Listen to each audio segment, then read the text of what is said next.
पता है कितनी देर का टॉपिक है इसमें।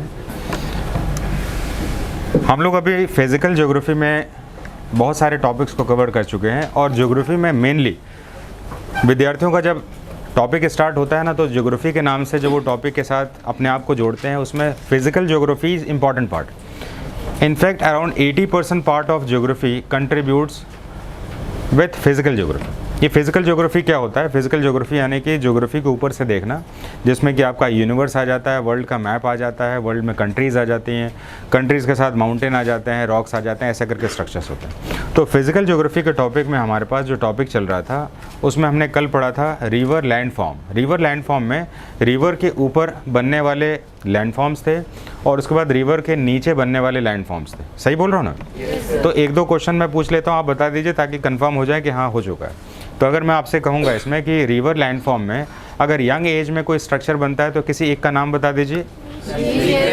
बहुत बढ़िया, बहुत बढ़िया, आपने बिल्कुल सही बताया। वी शेप स्ट्रक्चर आपका वी शेप बनता है इसमें। अच्छा, मैच्योर में अगर बनता है तो ऑक्सबो लेक बनता है। ठीक है, बहुत अच्छा बात है। अच्छा, एक बताइए कि ओल्ड एज में क्या बनेगा? डेल्टा एस्चुरी बनेगा। सही बात है ना? और वर्ल्ड का सबसे बड़ा डेल्टा कहाँ पर? सुंदरबन का डेल्टा कहाँ पर है? वेस्ट बंगाल और बांग्लादेश, है ना? बांग्लादेश और वेस्ट बंगाल में जो है ये दोनों ही डेल्टा बने। अच्छा, कौन सी नदी पर बना हुआ है ये? सर गंगा। सर ब्रह्मपुत्र में जाके मिल जाती है तो गंगा और ब्रह्मपुत्र में मिला हुआ है इसमें। और बाद में हम गंगा नदी और ब्रह्मपुत्र नदी का बांग्लादेश में नामकरण को भी पढ़ेंगे, है ना? पद्मा जमुना नाम से बाद में पढ़ेंगे, है ना? अभी हम इसके रिवर्स के बारे में नहीं जा रहे हैं। तो ये वाला टॉपिक होने के बाद एक और टॉपिक है जो कि फिजिकल ज्योग्राफी का बड़ा इंपॉर्टेंट है। इस टॉपिक का नाम है आपका important international boundaries and states. तो वर्ल्ड के ज्योग्राफी में ये टॉपिक पूछा कैसे जाता है, सबसे पहले इसको समझ लेते हैं। देखिए, ऐसा है कि दो देशों के बीच में जब हम बाउंड्रीज़ का डिवीज़न करते हैं, भारत को पहले ले लेते हैं, तो भारत का अगर डिवीज़न हम देखें, भारत के साथ बहुत सारे चीज़ों को हम देख सकते हैं। तो भारत और पाकिस्तान को देखें तो ये ज़मीन से विभाजित है ना? लैंड के साथ डिवीज़न है। तो लैंड के साथ जो डिवीज़न होता है हम इसको कहते हैं इंटरनेशनल बाउंड्री, है ना? इंटरनेशनल बाउंड्री, जैसे कि रेड क्लिफ किसके साथ है? भारत और पाकिस्तान के साथ। तो ज़मीन के साथ जो बंटवारा होता है हम उसको कहते हैं इंटरनेशनल बाउंड्री। क्लियर? लेकिन कुछ बंटवारे जो होते हैं हमारे पास वो पानी के साथ भी होते हैं, जैसे कि भारत और श्रीलंका। तो भारत श्रीलंका आपस में तो नहीं जुड़े हुए हैं, लेकिन फिर भी ये बटे हैं कि नहीं? तो बटे हैं, तो जाहिर सी बात है इसके बीच में जो सेपरेशन है उसको हम क्या कहते हैं इसमें? पाक स्टेट या मलक्का स्टेट के नाम से जानते हैं। तो हमने यहाँ पर इंटरनेशनल बाउंड्री की जगह कौन सा वर्ड यूज़ कर लिया? स्ट्रेट वर्ड यूज़ किया। बाउंड्री यूज़ कहाँ पर किया था? इंडिया का भारत और पाकिस्तान के बीच में रेड क्लिफ लाइन, है ना? बाउंड्री लाइन हो गई हमारी, ठीक है। लेकिन पानी में बंटवारा होगा, अगर दो देश पानी से बंटवारा हो रहे हैं तो स्टेट के नाम से जानेंगे। जैसे भारत और श्रीलंका का बंटवारा पाक स्टेट के नाम से होता है। एग्जाम में पूछा गया क्वेश्चन है, पूछा गया कि नहीं? ये पूछा गया, आराम से उस। अब हम एक काम करते हैं, एक ऐसा क्वेश्चन क्रिएट करते हैं जो कि कम देखने को मिलता है आपको। अब हम बात करेंगे इसमें कि भारत और पाकिस्तान के बीच में एक ऐसा जगह है जो कि पानी के साथ भी है और ज़मीन के साथ भी है। और ये आपको किताबों में जनरली मिलेगा नहीं, मैं सिर्फ बता रहा हूँ आपको, कुछ दूसरे एग्जाम्पल से समझ में आ जाए। अब पानी भी है इसमें और ज़मीन भी है, और ऐसे समय में पाकिस्तान चाहता है कि भाई ज़मीन का बंटवारा अपने पाक स्टेट जो किया है ना, वो बंटवारा हमें नहीं चाहिए, क्योंकि ये पानी वाला भी तो है। और यहाँ पर कच्छ के रन में जो बंटवारा किया गया है इसमें, उसको वो पानी का बंटवारा कहता है। और कहता है कि यहाँ पर जो डिग्री है उसमें हमें 24 पैरेलल का लाइन खींच के दीजिए, बंटवारा करिए। दो भाई बंटवारे की बात कर रहे हैं, ऐसे भारत और पाकिस्तान, जैसे भारत बड़ा भाई हो गया, छोटा भाई हो, ऐसे कह सकते हैं जैसे। तो बंटवारे के रूप में अगर ज़मीन है तो हम इसको बाउंड्री कहेंगे, पानी है तो स्ट्रेट कहेंगे। लेकिन अगर पानी और ज़मीन दोनों है तो क्या करेंगे? पैरेलल कहेंगे। क्या कहेंगे? पैरेलल कहेंगे। तो ज़मीन और पानी से बटने वाले जो देश हैं ना वर्ल्ड में, ये दोनों ही वर्ल्ड के साथ यूज़ होने वाले बड़े बड़े ही देश होते हैं इसमें। तो इसलिए जो है मैंने कुछ वर्ल्ड का मैप ले लिया आपको। तो बड़े देशों में हम सबसे बड़े देश में एक देश ले लेते हैं जिसका नाम है आपका अमेरिका, उत्तरी अमेरिका। तो नॉर्थ अमेरिका को अगर हम देखें इसमें, तो नॉर्थ अमेरिका कनाडा के साथ, क्या आप थोड़ा सा बड़ा करके दिखा रहा हूँ कि आपको दिख रहा है कि नहीं?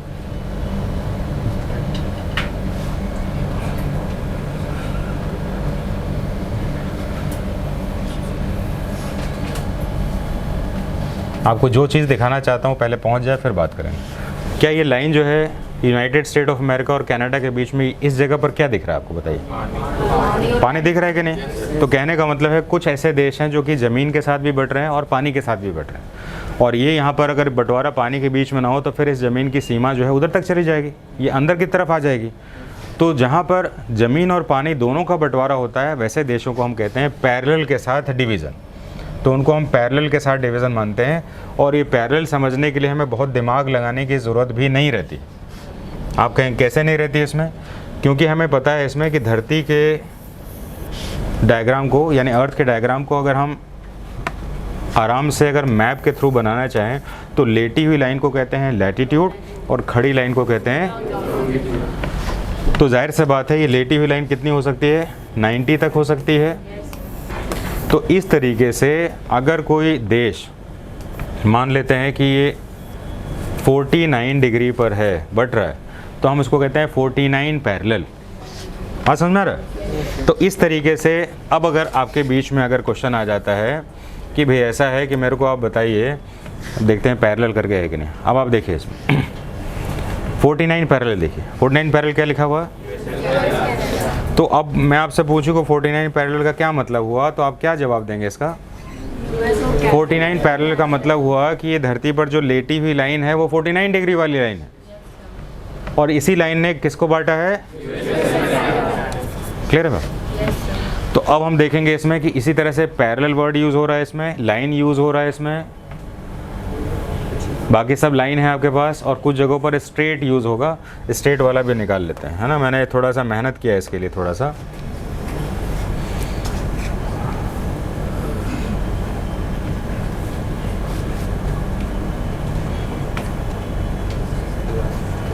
जैसे कि यहाँ पर है आपका, तो स्ट्रेट वाला सेक्शन मैंने लगता है इसको डिस्क्रिप्शन में डाला हुआ। और हॉर्मुज तो अभी चल रहा है ना अभी आप। तो देखिए मैंने हॉर्मुज ले लिया आपका, हडसन स्ट्रेट ले लिया, जिब्राल्टर स्ट्रेट ले लिया, फ्लोरिडा स्ट्रेट ले लिया। अच्छा, 3 वर्ड क्या क्या आ गया हमारे पास? इंटरनेशनल लाइन या बाउंड्री, दूसरा पैरेलल, तीसरा क्लियर हम लोग। अब हम इसके बारे में जब समझ चुके हैं तो जाहिर सी बात है इसके क्वेश्चन सब कैसे आने के चांसेस है। मेरा अपना इंट्यूशन क्या कहता है ना, कहने का मतलब है कि इतने सारे चीज़ों में हम लिखें तो क्या क्या लिखें। अब देखें कि मेरे हिसाब से जो भी एग्जाम में क्वेश्चन आ सकता है, पिछली बार भी ऐसा हुआ था, जिसको मैंने अंडरलाइन किया था क्वेश्चन वही आ गया था। कभी कभी इंट्यूशन हो जाता है लेकिन हम लिखेंगे पूरा चीज़। तो जैसे मलक्का स्टेट है तो मैंने कहा इसमें कि मलक्का स्टेट से कैसे क्वेश्चन आ सकते हैं। तो कैसे क्वेश्चन आ सकते हैं, तो सबसे पहले जो है इंडोनेशिया मलेशिया के बीच में है, इसके साथ कुछ और अगर फैक्टर जुड़ता है इसमें, अंडमान एंड साउथ चाइना सी के साथ भी जुड़ रहा है इसमें। तो आजकल का एग्ज़ाम का क्वेश्चन जो होता है ना, टफ बनाने के लिए क्या किया जाता है, एक क्वेश्चन के साथ 4 स्टेटमेंट दिए जाते हैं और कहा जाता है कौन सा स्टेटमेंट गलत है या 1 2 3 में से कौन सा सही है। तो ऐसे स्टेटमेंट के लिए हमें कंटेंट थोड़ा सा ज़्यादा लिखना पड़ेगा।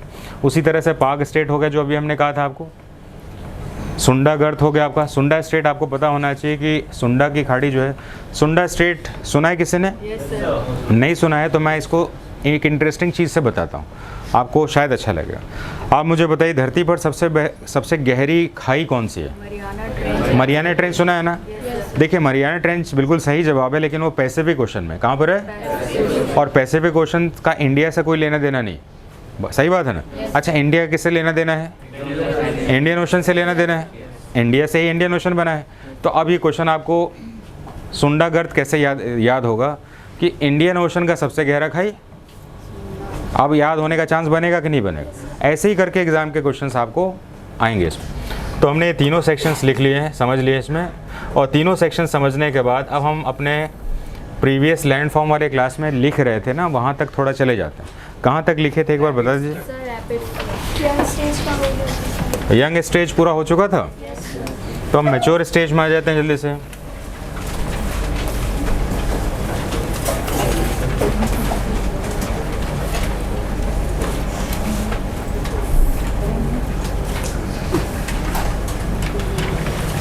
लिखेंगे इसमें मियांडर्स,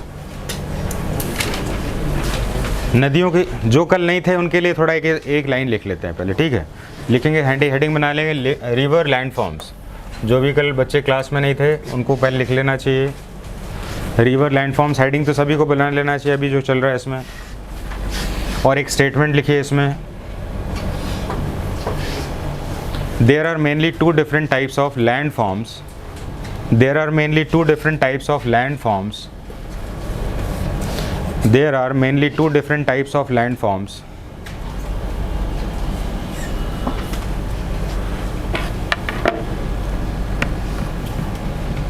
मेड बाय रिवर्स। ए लिखेंगे landforms on the surface और बी लिखेंगे landforms below the surface. Landforms below the surface, एक है हमारा सरफेस के ऊपर और एक है सरफेस के नीचे। लिख लिया आपने। अब हम सरफेस वाला सेक्शन को थोड़ा सा लिख लेते हैं। ऑन सरफेस लिखेंगे, हेडिंग बनाएंगे और फिर लिखेंगे on surface river landforms are separated in 3 parts. On surface, river landforms are separated in 3 parts. Surface के ऊपर जो है रिवर लैंडफॉर्म 3 भागों में बांटा जाता है। सबसे पहले लिखेंगे यंग स्टेज लैंडफॉर्म, दूसरा लिखेंगे मैच्योर स्टेज लैंडफॉर्म और लास्ट लिखेंगे ओल्ड स्टेज लैंडफॉर्म। तो हमने यंग स्टेज वाला कर लिया है ना, कल हमने पढ़ा था।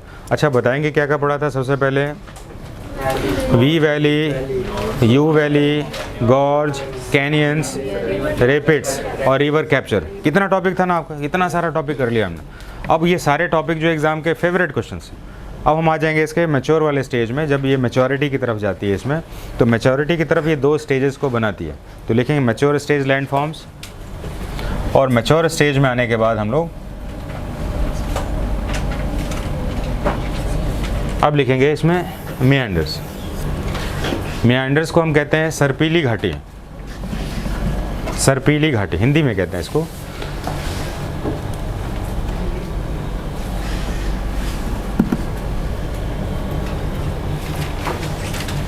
अब होता क्या है ना, ज़रा ध्यान से समझेंगे पहले, है ना। ऐसे करके रटेंगे तो कुछ नहीं होगा। देखिए रिवर अपने लिए खुद ही जिम्मेदार होती है कि वो किस तरह से वो अपने डाइवर्जन को लेती है। रिवर अपने साथ जब बह रही होती है ना, तो वो बहुत सारा अपने साथ सिल्ट या रेसिड्यूल्स, जिसको हम सेडिमेंट्स कहते हैं, लेके चल रही होती है अपने बहाव के साथ।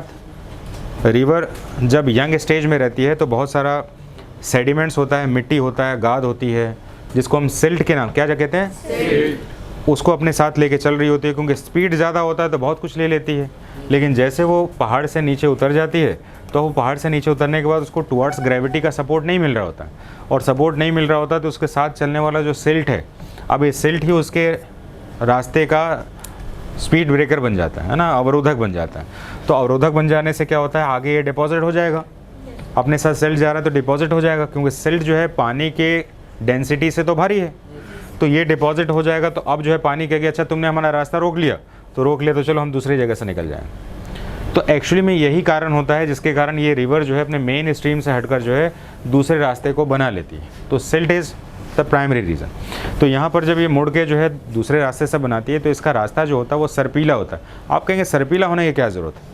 एक्चुअली हमें पता होना चाहिए कि ये कोई भी पानी जो है नदी का जो बहता है ना, वो टुवर्ड्स ग्रेविटी बहता है। तो ये मेजर लैंड पर अगर आप देखें, एक बड़े दायरे में देखें, तो ये ग्रेविटी तो ये है, ये वाला ग्रेविटी है, लेकिन बीच में सिल्ट आ गया। तो सिल्ट के डिपॉजिट होने से क्या हुआ, रिवर कुछ देर के लिए तो मुड़ी, लेकिन दोबारा तो उसको ग्रेविटी के पास ही जाना होगा ना, जहाँ से रिवर का फ्लो बन जाए। तो जिसके कारण वो घूमने के बाद दोबारा उसी जगह से आ जाती है। इसके कारण ये वाला जो सर्पीली आकार जो है ना, ये रिवर की मजबूरी भी है। क्यों भाई, क्योंकि ये टुवर्ड्स ग्रेविटी, तो रिवर तो टुवर्ड्स ग्रेविटी फ्लो कर सकती है। बात समझ में आ रही है क्या आपको। यानी कि अगर पानी आप गिराएं फर्श पर, तो फर्श पर पानी गिरने के बाद वहाँ जाएगी जहाँ पर वो स्लोप ज़्यादा है। तो स्लोप की टुवर्ड्स तो पहले से ही नदी बह रही है, ऊपर से नीचे तक तो स्लोप ही है इसके पास, लेकिन बीच में सिल्ट जमा होने से रिवर कुछ देर के लिए मुड़ गई, लेकिन उसको दोबारा अपने स्लोप में आने के लिए फिर दोबारा उसको डाइवर्ट होकर आना पड़ता है, जिसके कारण जो स्ट्रक्चर बनता है उसको हम कहते हैं सर्पीली, और इसको इंग्लिश में कहते हैं मियांडर्स। क्या कहते हैं, इसी को लिख लेते हैं जल्दी से। The primary cause of formation of meander, the primary cause of the formation of meanders is the sediment oblique silt.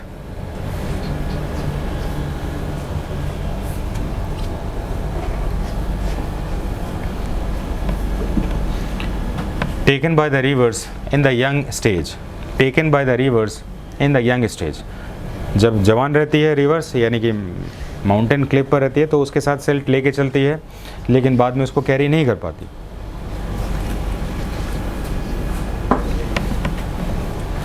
meanders are also known as S-shaped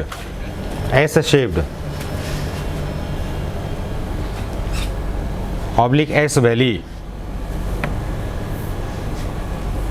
landform, इसको एस वैली लैंडफॉर्म के नाम से भी जानते हैं।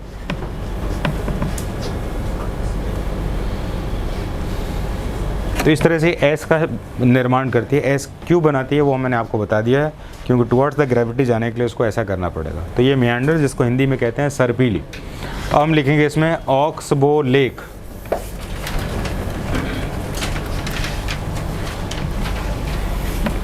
ऑक्सबो लेक को कहते हैं, जो कैटल होते हैं उनके पैर को हम कहते हैं ना, बॉ कहते हैं ना, और हिंदी में खुर कहते हैं ना, खुर कहते हैं इसमें। तो उस तरह से जो है ना ये निर्माण हो जाता है। ये निर्माण कैसे होता है इसको थोड़ा सा समझ लेते हैं। हम ऑक्सबो के ऊपर आते हैं। ये रिवर चल रहा है और ये ऐसा करके चला गया, इस तरह से हो गया। अब रिवर ने अपना फ्लो लिया, और फ्लो लेने के बाद ये सिल्ट जमा हो गए। जैसे ध्यान से देखेंगे तब होगा क्लियर आपको। सिल्ट जमा हो गया तो इसके कारण आगे नहीं बहकर वो उस तरफ मुड़ गए, लेकिन दोबारा उसको स्लोप में जाना था तो ऐसे हो गया। तो ये बन गया एस शेप, ये सर्पीली आकार की घाटी या नदी। ठीक है, अब हुआ क्या इसमें कि जो ये सिल्ट जमा हुआ ये तो परमानेंट है नहीं, टेम्प्रोरी है। अब होता क्या है कि टेम्प्रोरी होने के कारण अगर रिवर में बहुत हाई स्पीड फ्लो आ गया, तो हाई स्पीड फ्लो आ गया तो ये सिल्ट, क्योंकि इसका नेचुरल साइकिल तो यहीं से ही जा रहा था शॉर्टेस्ट। जैसे कि धरती पर कोई भी ऑब्जेक्ट जो है कौन सा साइज़ लेना चाहेगा, स्पेरिकल, क्योंकि स्पेरिकल का सरफेस एरिया सबसे छोटा होता है। तो अब ये रिवर को जो है शॉर्टेस्ट एरिया तो यही मिल रहा था, लेकिन सिल्ट जमा था। अब किसी कारण से फ्लो हो गया जिसमें आप कह सकते हैं फ्लड भी आ गया हो, तो ये सिल्ट के बैरियर को तोड़कर जो है दोबारा ऐसे करके इसको वे मिल जाता है। तो दोबारा वे मिल गया इसमें, तो रिवर ने अपने ये वाला रूट को बना लिया और इसको छोड़ दिया। और छोड़ने के बाद जो है कुछ समय बाद ये डिटैच हो गया। तो डिटैच होने के बाद जो है इसमें पानी तो भरा रहा, या कुछ थोड़े से मार्जिन से इसमें पानी जाता रहा, लेकिन ये मेन रूट तो नहीं रहा इसमें। तो ये मेन रूट नहीं रहा, तो ये इस तरह से जो वाटर फॉर्मेशन बॉडी है इसको हम लेक कहते हैं। और ये लेक का फॉर्मेशन गोल ना होकर अगर ये ऑक्सबो है तो हम इसको कहते हैं ऑक्सबो लेक। और इसका निर्माण किसके कारण होता है? इसका निर्माण होता है आपका मेंडर्स के कारण। किसके कारण? मेंडर, जिसको हम सर्पीली घाटी कहते हैं। तो सर्पीली आकार की जो नदियाँ होती है वही आपके ऑक्सबो लेक को बनाती हैं, अदरवाइज़ अपने आप ये रिवर नहीं बन सकती। तो हम लिखेंगे जल्दी से oxbow lake. It is the advance stage of meander. It is the advanced stage of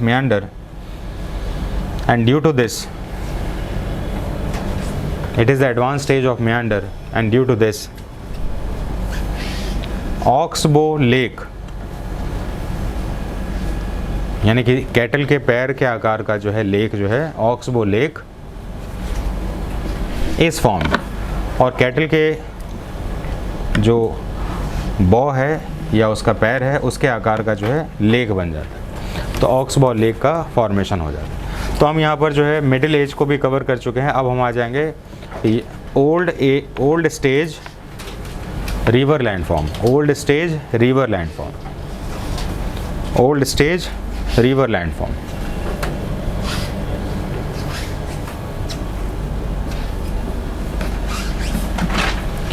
लिख लिया आप लोग? तो old stage river landforms are mainly known by two different names. Old stage river landforms are mainly known by two different names. ये primary दो अलग अलग नामों से जाने जाते हैं। It is known by two different names. तो दो नाम कौन से हैं? सबसे पहले लिखेंगे इसमें, पहला नाम लिखेंगे डेल्टा और दूसरा नाम है एस्चुरी।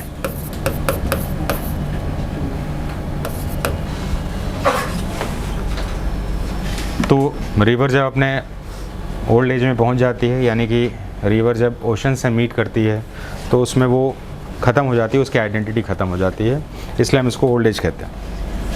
हालांकि रिवर एक नॉन लिविंग है, इसलिए इसका साथ एज, यंग और ओल्ड नहीं कहा जा सकता, तो हम सिर्फ इसके एंड के कारण इसको ओल्ड और न्यू कह रहे हैं। सबसे पहले ये चीज़ समझना होगा ना, इसमें हम यंग कैसे कह सकते हैं, ओल्ड कैसे कह सकते हैं। रिवर कोई लाइफ तो है नहीं इसमें, ज़ाहिर सा बात है, ये तो नॉन लिविंग है, और नॉन लिविंग है तो इसके साथ हम यंग ओल्ड कैसे कह सकते हैं। अच्छा, ग्रामर अगर देखा जाए तो मैं एक क्वेश्चन पूछ रहा हूँ, आपको थोड़ा इंटरेस्ट आना चाहिए, करण सक्सेना जवाब देंगे इसका, ठीक है, ध्यान से सुनिएगा पहले इसका। अगर मैं कहूँ आपको रिवर,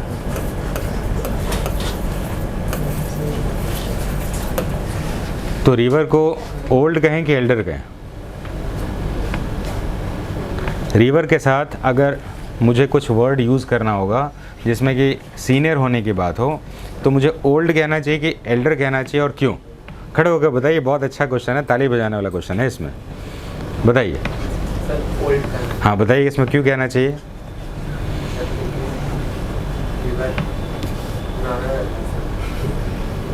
हंसने का क्या जरूरत है, आप गलती नहीं करते हैं क्या? हाँ ठीक है, बहुत अच्छा, ट्राई तो आपने किया ना इसमें। शशांक सही बता देंगे अभी, जल्दी से बताइए। सर ओल्ड बोलेंगे क्योंकि किसी से कंपेयर तो नहीं कर रहे हैं कि किसी से एल्डर है, 50 एज में बड़ा नहीं। नहीं ऐसा नहीं है, नॉन लिविंग थिंग है। रितेश बताओ, बैठिए बैठिए। हाँ बताइए क्यों? अच्छा, ये क्वेश्चन अच्छा है कि नहीं? तो बस क्वेश्चन अच्छा है, इतने से ही काम चल जाना चाहिए। बैठिए, मैं बता देता हूँ, ये ग्रामर तक छोड़ दे, इसको छोड़ दे, अभी छोड़ दें, ख़त्म कर दें। अच्छा बता दें। देखिए ऐसा है कि एल्डर का प्रयोग सिर्फ और सिर्फ लिविंग ह्यूमन के लिए किया जाएगा, और ओल्डर का प्रयोग ह्यूमन के लिए, लिविंग के लिए, नॉन लिविंग के लिए, तीनों के लिए किया जाएगा। ठीक बात है, अभी इतना ही जानना है, बाकी ग्रामर वाले सेक्शन में डालना है। तो कभी भी नॉन लिविंग का कंपैरिजन हो तो सिर्फ और सिर्फ ओल्ड का कंपैरिजन करना है, ठीक है। अगर मैं कहूँ कि आपका दोस्त आपसे बड़ा है, तो आपका दोस्त आपसे बड़ा है को क्या कहना होगा, ओल्डर के एल्डर? नहीं, ओल्डर कहना होगा, क्योंकि दोस्त आपका ब्लड रिलेशन नहीं है। तो एल्डर का यूज़ किया जाता है लिविंग में ब्लड रिलेशन के लिए। नया घुसा कि नहीं घुसा? तो इसके चैनल्स बने हुए हैं, और ये चैनल जो है एक एक स्टेज में जाएगा। तो शशांक आंसर क्या हो जाएगा अब? ओल्ड हो जाएगा, क्योंकि ओल्ड जो है लिविंग के लिए, नॉन लिविंग के लिए, दोनों के लिए यूज़ किया जा सकता है, जबकि एल्डर किसके लिए? लिविंग, और वो भी ब्लड रिलेशन के लिए। तो बताइए कि रिवर के साथ किसका ब्लड रिलेशन है? अभी ब्लड रिलेशन किसी का नहीं है, इसलिए एल्डर नहीं यूज़ होगा। अच्छा ठीक है, अच्छा आगे चलें क्या अभी? तो अभी हम डेल्टा और एस्चुरी के ऊपर जा रहे हैं, और डेल्टा एस्चुरी में जल्दी से डेल्टा के बारे में थोड़ा लिख लेते हैं, है ना। जल्दी से लिखते हैं डेल्टा, डेल्टा लिखते हैं जल्दी से।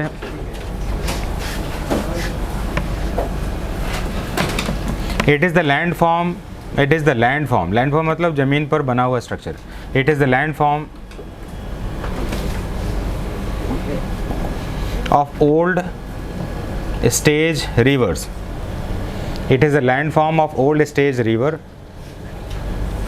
पहला पॉइंट तो ये हो जाएगा।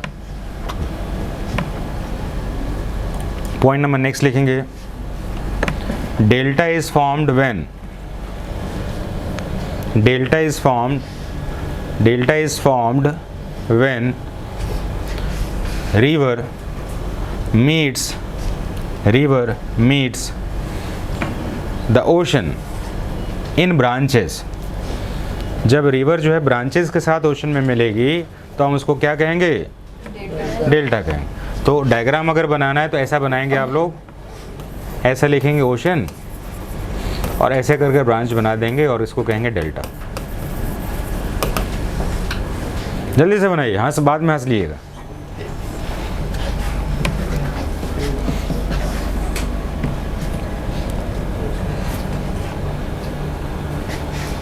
तो दूसरा लैंड फॉर्म है जिसका नाम है एस्चुरी, उसको भी लिख लेंगे जल्दी से। एस्चुरी लिख लेते हैं। Estuary is the old stage river landform. It is the old stage river landform. ये भी पुराना स्टेज है।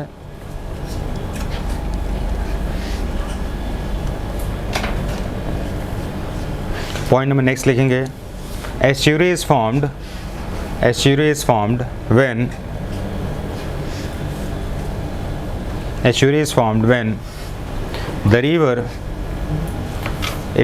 when the river meets when the river meets the ocean without any branches, बिना किसी ब्रांच के अगर वो ओशन में मिलेगा तो वो एस्चुरी होगा।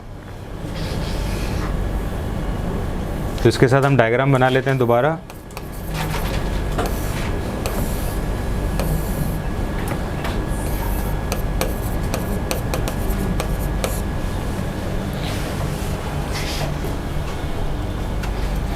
तो इस तरह से ये एस्चुरी बनाता है ना, बिना किसी ब्रांच में गिरे सीधे अगर मिलता है तो एस्चुरी। ये एस्चुरी कब होता है, इसके साथ एक नोट लिख लीजिए, पॉइंट बड़े मज़ेदार है।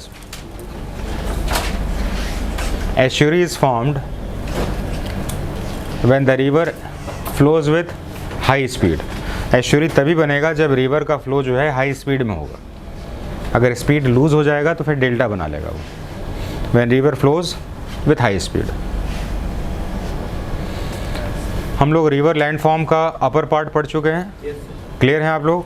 कोई डाउट? अब हम लिखेंगे river landform below the land, river landform below the land.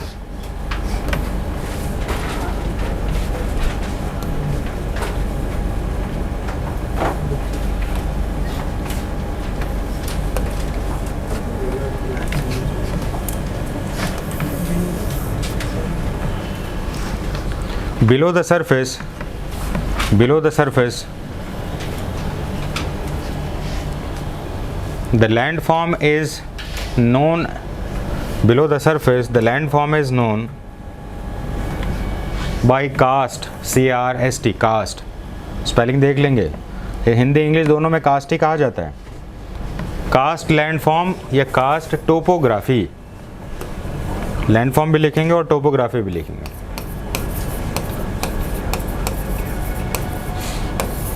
Cast landform और कास्ट टोपोग्राफी, ठीक है। कास्ट टोपोग्राफी बनता कैसे है भाई? बनने के लिए जो है हमें पॉइंट नंबर नेक्स्ट लिखना होगा। Karst topography is formed, karst मतलब क्या होता है? बिलो लैंडफॉर्म में जो स्ट्रक्चर बनता है। Karst topography is formed, karst topography is formed, karst C-A-R-S-T, जिसको हम क्या कहते हैं? Below surface landform. Karst topography is formed only when limestone, gypsum or dolomite, limestone, gypsum, dolomite is present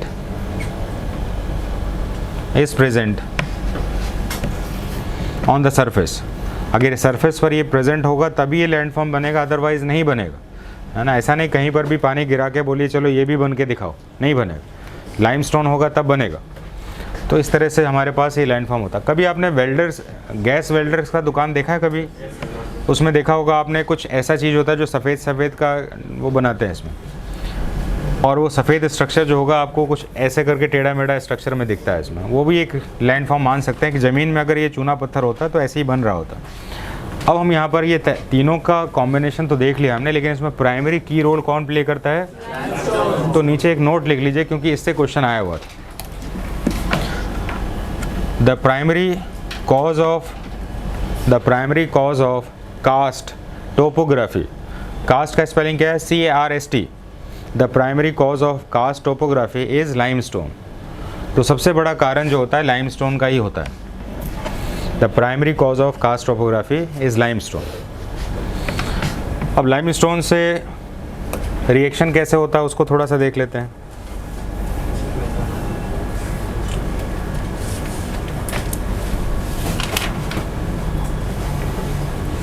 ये सेक्शन को पूरा लिखना है आपको, मैंने इसलिए आपको ये सेशन को बड़ा करके नीचे इसको नोट में लिखिए। When calcium carbonate solution drops into the ceiling of the cave and the floor over time, the water in the solution evaporates and leave only calcite. नहीं दिख रहा तो मैं पढ़ दूंगा इसको। सबसे इंपॉर्टेंट चीज़ लिख रहे हैं, नोट में लिखेंगे इसमें, लीव ओनली कैल्साइट। थोड़ा छोटा कर दें, पीछे वालों को